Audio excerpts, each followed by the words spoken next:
Okay, the first time it was, I think, the Great Wall. The second one, I thought it was really not so developed and it's so crowded, many people, dirty outside, and etc. And unfortunately, I didn't know that much about China, but I think it was definitely made in China. Well, you'll have everything according to retail, a lot of clothes, a lot of shoes, even some furniture. You have a lot of things that are made here in China. You have a lot of made in China tags when you buy things. What I have in mind, Shanghai and China in general is a very ancient country, full of tradition, which has played a major role in the history of humanity, and who is awakening a second time, I think, these days. So this is a place to be. When I was in Mexico before coming here, I thought of China like lots of people, crowded streets, lots of food that I thought I didn't like. Also like the pandas, the animals, the typical costumes that they dress in here. I also thought that it will be like a completely different culture from mine. Before I came here, I think of Shanghai and China, population, lots of people, luxury goods, a lot of consumerism, so shopping and buying and selling. I think definitely the first is the history. The second one is a fast-growing economy, especially technology-wise. Number three, I think, is Chinese food. Yeah. I like Cantonese kitchen, and I like everything spicy.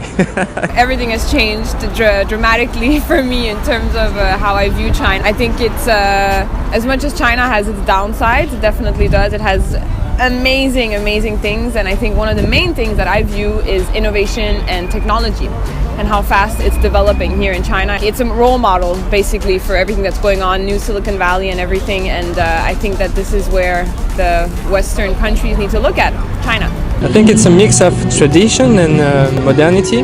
Actually, I was surprised at how much modern the city is in terms of integration of technology in everyday lives. The WeChat application, the way it allows you to pay several things and send money to people, something I didn't expect. I had an idea of what was it, but I was wrong. My idea completely changed. There's a lot of international food and local food that is delicious. I thought that the language is so difficult, but I just know a few words. China, I think now that is a country that is of the future.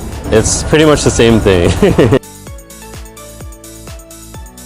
Yeah, sure, this is innovation and the great cultural connections between China and Israel since the last 100 years, I guess. We consider China as our old brother. So almost same history for the 20th-21st century. And I think the development quite similar, so it's kind of two countries which all the time looks at each other and helps each other. And this is why I feel thankful for China for supporting Israel as well. Thanks. I were to say what it should represent here in China would be design. A lot of very good design in terms of both clothing, a lot of architecture, a lot of furniture, which is beautiful design and beautiful quality. That's what I would say represents Denmark. Wisdom.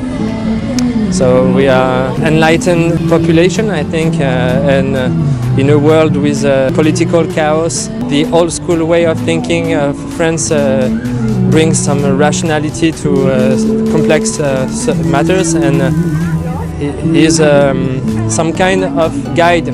People, like nice people, friendly people, music and beautiful like cities, views, Mexico City, the Maya pyramid. So Canada, I love it because the diversity, so lots of different types of people, and also the natural beauty.